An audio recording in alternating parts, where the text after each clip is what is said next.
안녕하세요. 다시 인사드릴게요. 평범한 하루 DJ 윈터입니다. 와, 여러분.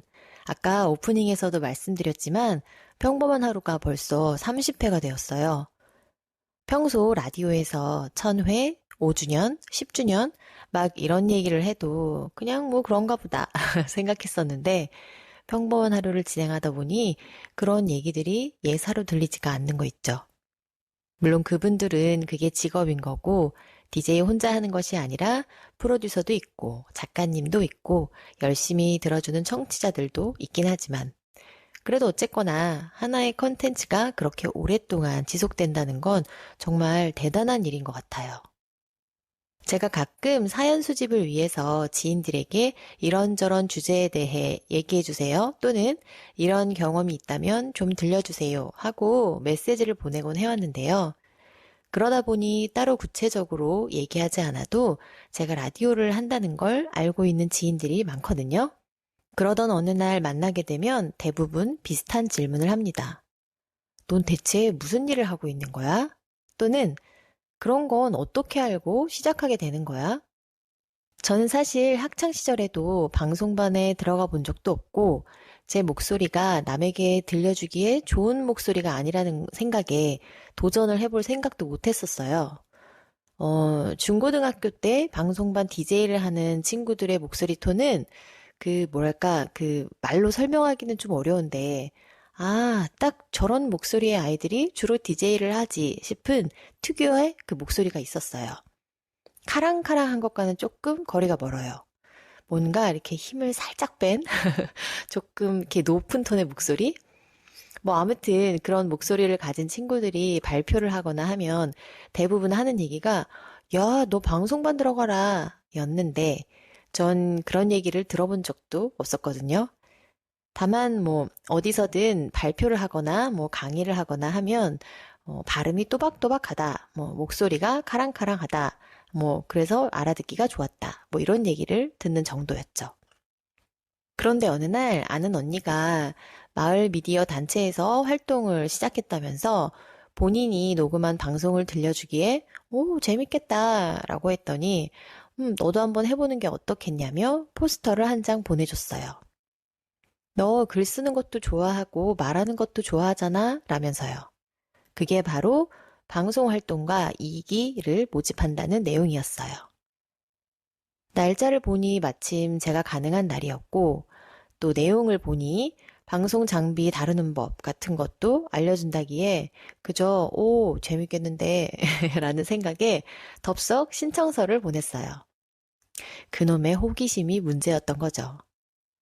사실 결정적인 요인은 교육 장소가 저희 집 바로 앞이라는 거였습니다. 슬렁슬렁 가서 무슨 얘기하는지도 좀 들어보고 방송실 구경도 좀 하면 좋겠다 하는 아주 가벼운 마음이었던 거죠. 무슨 얘기가 이어질지 궁금하시죠, 여러분? 노래 한 곡 듣고 와서 계속 들려드릴게요. 리치의 마지막 변명. 리치는 이글파이브라는 보이그룹 멤버로 가수 활동을 시작한 가수예요. 그때는 데니라는 이름으로 활동했고요. 이후 솔로 가수로 전향한 다음 첫 앨범이 바로 이 마지막 변명이 수록된 앨범인데 사실 이 곡보다는 사랑의 이 말 밖엔 이라는 곡이 더 많이 사랑받았던 것 같아요. 하지만 늘 메인 타이틀보다 그 앨범에 숨겨진 명곡들을 좋아하는 저는 이 마지막 변명을 더 많이 들었답니다.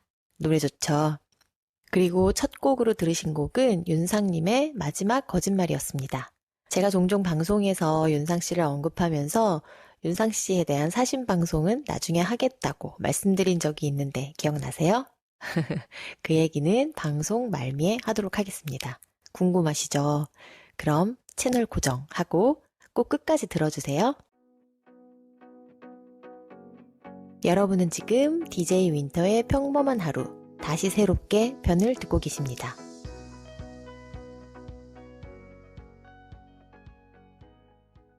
그럼 아까 하던 얘기를 마저 해볼까요? 드디어 방송활동가 2기 첫 수업날이 되었어요. 저는 낯을 가리지 말자고 마음을 먹으면 누구보다 대문자 2인 것처럼 행동할 수도 있지만 보통 처음엔 조용히 구석에 찌그러져 있는 것을 택했다가 분위기를 봐서 행동 반경을 정하는 편이라 방송활동가 수업에서도 대부분 조용히 앉아 있었는데요. 저희 수업을 강의해 주신 강사님, 그 수원 FM에서 여러 가지 활동하고 계시는 윤모 쌤께서 자꾸만 저를 다른 눈길로 쳐다보시는 거예요. 너 원래 그런 애 아니잖아. 본색을 드러내. 뭐 이런? 저는 조용히 수업만 듣고 사라질 생각으로 시작을 했던 건데 사실 그게 그런 수업이 아니었던 겁니다. 방송활동가를 길러내서 실제로 방송을 할 수 있도록 이끌기 위한 뭐 오리엔테이션 같은 거였죠. 뭐 농담을 섞어서 좀 속된 말로 하자면 낚시? 그러다 보니까 다른 곳에서 살짝 라디오와 관련된 활동을 하다 오신 분들도 계시고 또 팟캐스트를 운영하는 분들도 계시고 아무튼 아무 생각 없이 가서 앉아 있는 건 저뿐이었던 것 같은데 그런 저마저도 뭔가 자꾸 하게 만드는 힘이 윤쌤께 있으셨던 겁니다. 정신을 차리고 보니까 제가 방송 계획을 세우고 큐시트를 작성하고 대본을 작성하고 있더란 말입니다. 그때는 아직 수원 공동체 라디오 수원 FM이 개국하기 전이었고요. 저희는 말하자면 개국 전에 시험 방송을 제작해 보는 거였어요. 우선은 팟캐스트와 유튜브 등을 통해 방송을 송출해보고 정식으로 개국을 한 이후에는 라디오로 들을 수 있도록 한다는 계획이었던 거죠. 처음부터 어느 정도 목적을 가지고 오신 분들은 쓱쓱 본인들이 하고자 했던 얘기들의 뼈대를 작성해 나가시는 것 같았는데 저는 사실 그런 거 줄 모르고 갔던 거라 처음엔 그저 막막하기만 했어요. 하지만 저한테 방송활동가 2기 교육을 소개해준 그 지인께서 말씀하셨던 대로 원래 글 쓰는 것도 좋아하고 말하는 것도 좋아하는 사람이다 보니 차츰 재미가 생기기 시작했답니다. 그때 저의 가장 큰 관심사는 사춘기 아이와 서로 잘 소통하면서 무탈하게 그 시기를 지나가는 것이었던 터라 그런 얘기를 좀 해보고 싶었어요. 청소년 아이들의 이야기, 그 아이들을 바라보는 엄마들의 이야기, 그리고 그 엄마들의 사춘기 시절 이야기, 뭐 그런 거요. 그리고 제가 수원 토박이에 가까울 만큼 수원에 산 세월이 길어서 수원에 대한 이야기도 하면 재미있을 것 같았고요. 그래서 방송은 어떻게 만들었냐고요? 그 얘기는 또 노래 듣고 와서 마저 해드릴게요. 빅뱅이 부릅니다. 마지막 인사. 여러분은 지금 DJ 윈터의 평범한 하루, 다시 새롭게 편을 듣고 계십니다.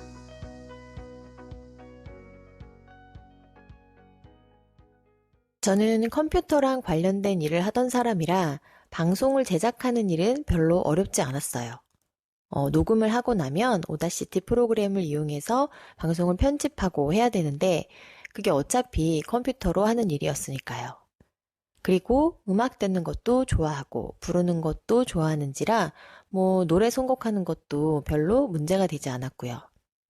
다만 좋은 노래를 들려드리고 싶은 마음에 이것저것 들어보고 고르고 하느라 시간이 조금 걸리긴 했죠.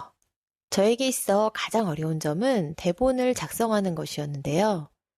문득 떠오른 생각을 시작으로 해서 주제도 정하고 글도 쓰고 하는 것 자체는 되게 재미있었는데 그렇다고 제 얘기만 1시간 내내 주절주절 할 수는 없으니까 다른 분들의 이야기가 필요했던 거죠.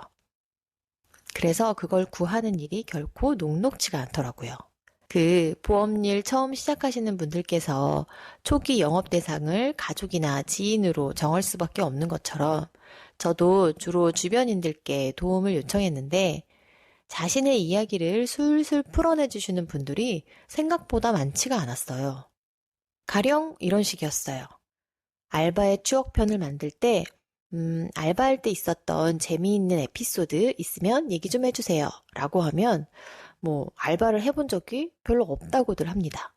했더라도 기억나는 일도 잘 없고 대학 시절 내내 각종 알바를 섭렵했던 저로서는 의외의 대답이라 놀랐어요. 부모님들께서 용돈을 넉넉하게 주셨나? 알바를 안 하고 어떻게 살았지? 라고 했더니 저의 배우자께서 간단하게 대답을 해주십니다. 그냥 돈을 안 쓰고 살았어. 뭐 이렇게 말하니까 제가 막 돈을 엄청 쓰고 다니느라고 그런 것 같은데 그건 아니었고요. 알바는 저에게 일종의 용돈벌이 수단이자 놀이터였거든요. 이러저러한 알바를 경험하면서 배운 것도 참 많았고요.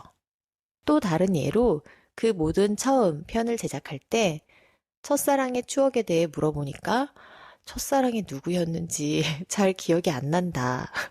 나는 그게 지금의 남편이라 뭐 딱히 애틋하지도 않다 하는 분들도 되게 많았고요.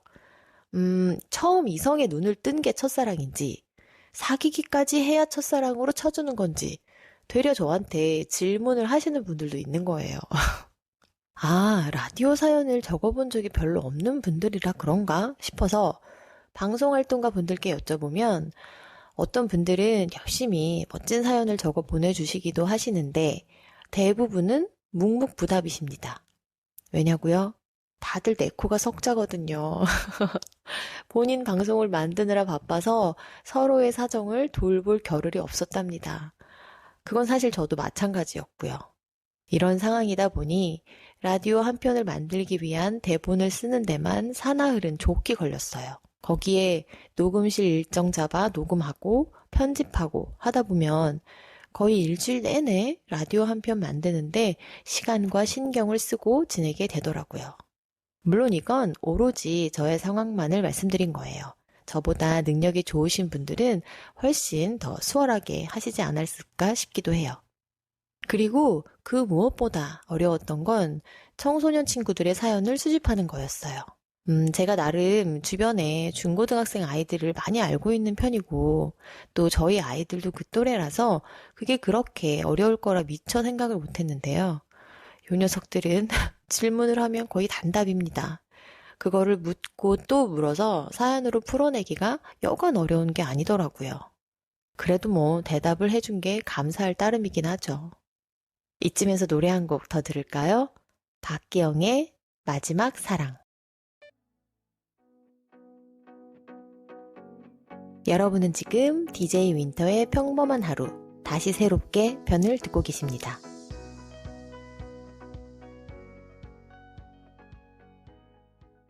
저는 사실 영화 라디오스타의 한 장면을 상상하고 기대했던 것 같아요. 거기에 보면 이 작은 시골 마을이다 보니까 마을 전체가 지역 방송을 듣게 되고 듣다 보면 사연을 보낸 사람이 누군지 빤히 알아서 더 재미있고 하는 장면들이 나오잖아요. 물론 수원은 그보다는 비교할 수 없을 만큼 큰 도시지만 의외로 한번 수원에 살면 쭉 눌러 사는 사람들도 많다 보니 방송국이 개국하고 듣는 이들이 많아지면 그런 소소한 재미까지도 느낄 수 있지 않을까 했어요. 땡땡 고등학교 땡땡년 졸업생 모여라 하면 모일 수도 있는 뭐 그런 거요.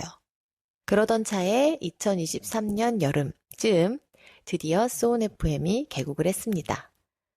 개인적으로 하고 있는 일이 있어서 개국식 날 가보지는 못했지만 그럴듯한 방송국 건물도 생기고 라디오를 통해 송출도 시작되고 하니까 어쩐지 뿌듯하더라고요. 그동안 정기적으로 방송 만들어내느라 힘들어서 그만둘까 생각한 적도 많았는데 그래도 그만두지 않고 계속한 보람도 느껴지고요.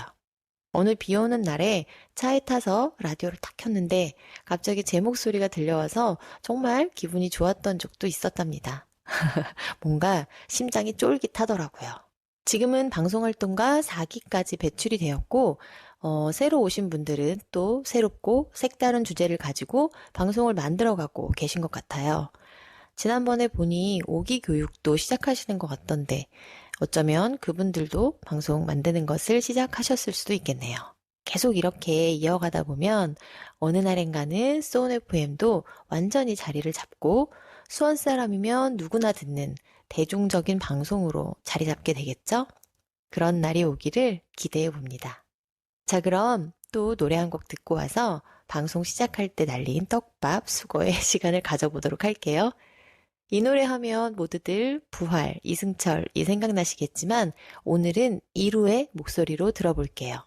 마지막 콘서트, MC몽 브라이언, 미스라진이 함께 부릅니다. 2루가 MC몽, 플라이 투 더 스카이의 브라이언, 에픽하이의 미스라진의 지원 사격을 받아 리메이크한 마지막 콘서트 듣고 오셨습니다. 제가 보통은 리메이크 곡보다는 원곡을 좋아하는 편인데, 물론 이 곡도 최애는 이승철님의 목소리로 부른 마지막 콘서트이지만, 원곡의 느낌을 그대로 가져가면서 거기에 약간의 비트와 랩을 가미하니까 이 역시 색다르고 듣기 좋더라고요. 그래서 소개해드려 봤습니다. 여러분은 지금 DJ 윈터의 평범한 하루, 다시 새롭게 편을 듣고 계십니다.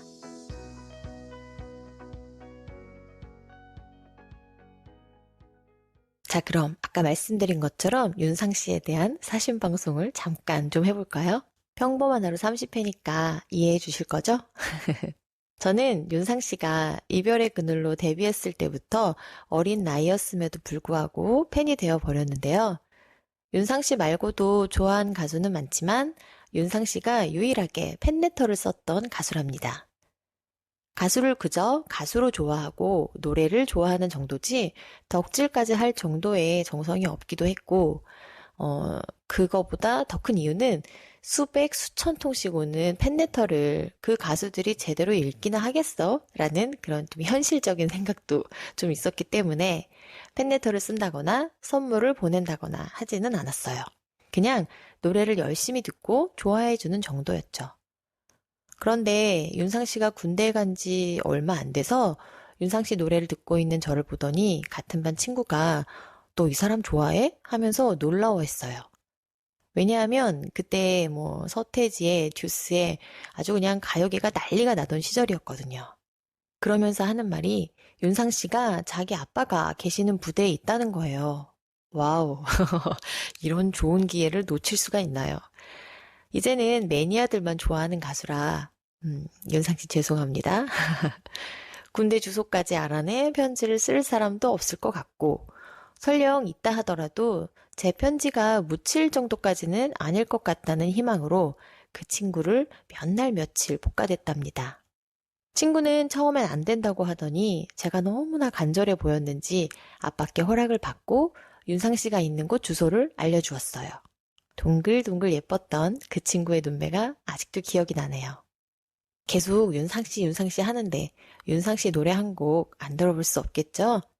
윤상 씨의 데뷔곡이자 대중적으로 가장 사랑받았던 이별의 그늘 듣고 와서 나머지 이야기 들려드릴게요. 어느 어스름한 저녁 집으로 전화가 한 통 걸려왔어요. 그때 집안 풍경과 분위기가 아직도 생생하게 기억나요.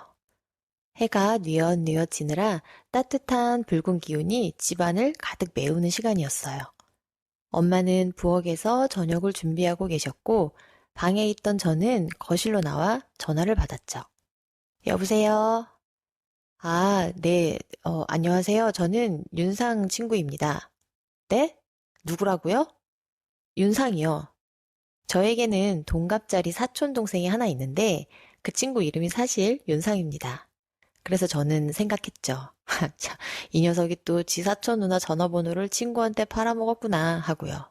아, 네. 그래서요. 최대한 까칠한 목소리로 대답을 했죠. 저는 윤상이 군대 동기인데요. 아, 네? 아, 잠깐만요. 군대 동기요?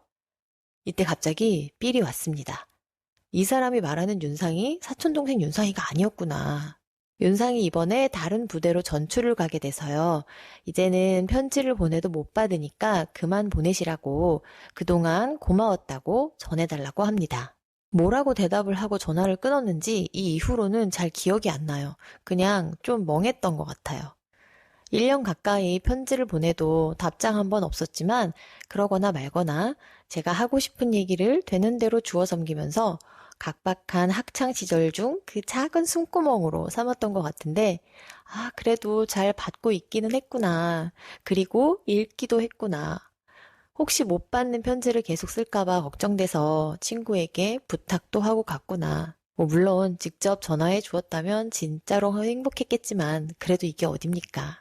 군 생활을 마친 후 윤상 씨가 낸 음반들은 사실 대중적인 인기를 끌기는 조금 힘든 곡들이었어요. 저는 팬이면 당연히 그 가수의 노래를 모두 알아야지 하는 마음으로 열심히 듣기는 했지만 저에게조차 난해하기는 마찬가지였고요. 하지만 그래도 내 가수라는 생각에 꾸준히 지켜봐왔는데요. 지난 연말 음악방송에서는 아들과 함께 연주하면서 노래하는 모습을 보니까 어쩐지 흐뭇하더라고요.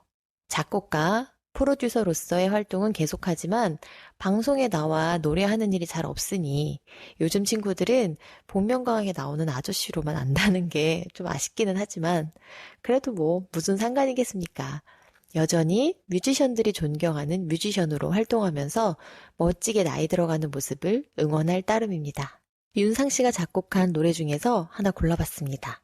이신의 애상. 함께 들어요. 그럼 오늘 방송은 여기서 마칠게요. 평범하지만 괜히 웃음 나는 하루하루 보내시길 바래요. 언젠가 다시 만나요. 마지막 하면 빼놓을 수 없는 노래가 있죠? 푸른 하늘에 마지막 그 아쉬움은 기나긴 시간 속에 묻어둔 채 끝곡으로 들려드릴게요. 지금까지 평범한 하루 DJ 윈터였습니다. 감사합니다, 여러분.